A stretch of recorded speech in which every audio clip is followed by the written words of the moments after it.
एक किसान के खेत में एक चिड़िया का परिवार रहता था।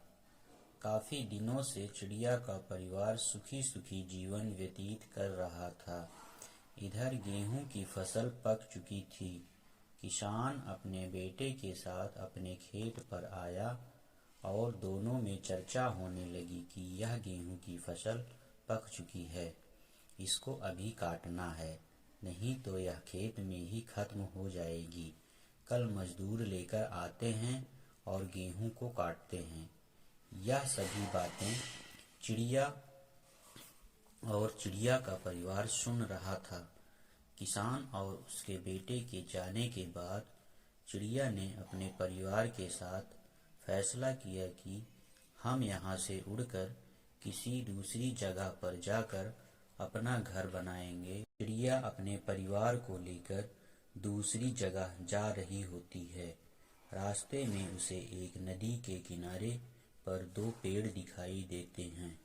तो चिड़िया एक पेड़ से पूछती है कि मैं परिवार सहित आपके ऊपर घोंसला बनाकर रह सकती हूँ।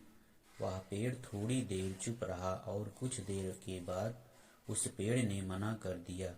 वह चिड़िया उस पेड़ की बात सुनकर मुंह को सिकोड़ते हुए आगे जाती है तो दूसरा पेड़ मिलता है। चिड़िया उस पेड़ से भी वही पूछती है कि मैं अपने परिवार सहित आपके ऊपर घोंसला बनाकर रह सकती हूँ। वह पेड़ खुशी खुशी से हाँ कर देता है और वह चिड़िया अपने परिवार सहित घोंसला बनाकर रहने लगती है। कुछ दिनों के बाद बरसात का मौसम आता है और बरसात के मौसम में बहुत तेज बारिश होती है। उस बारिश में वह पहला वाला पेड़ उखड़ जाता है और उस नदी के बहाव में बहता हुआ आ रहा होता है और उस पेड़ के सामने से गुजरता है। तभी वह चिड़िया उस पेड़ से कहती है कि मैंने कुछ दिन पहले तुमसे कहा था कि मैं परिवार सहित अपना घोंसला बनाकर रहना चाहती हूँ और आपने मना कर दिया था। आज तुम्हारी देखो क्या हालत हो गई है कि तुम बहकर नदी में जा रहे हो। उस पर बहते हुए पेड़ ने कहा, चिड़िया बहन, मुझे पहले से ही पता था कि मेरी जड़ें कमजोर हो चुकी हैं और मैं इस बारिश में टिक नहीं पाऊंगा, क्योंकि इस साल की बारिश को मैं झेल नहीं पाऊंगा और मेरे साथ तुम्हारी भी यही दशा होनी थी, इसीलिए तुम्हें मना कर दिया था।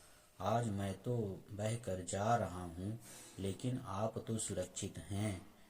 इस कहानी का सार यह है कि यह जरूरी नहीं कि हमको किसी चीज के लिए मना करने वाला हमारा हितैषी ना हो। कभी कभी अपने कुटुंबी जन भी हमारी भलाई के लिए मना कर देते हैं, क्योंकि उन्हें पता होता है कि हमारे लिए क्या अच्छा और क्या बेकार और कष्टकारी है।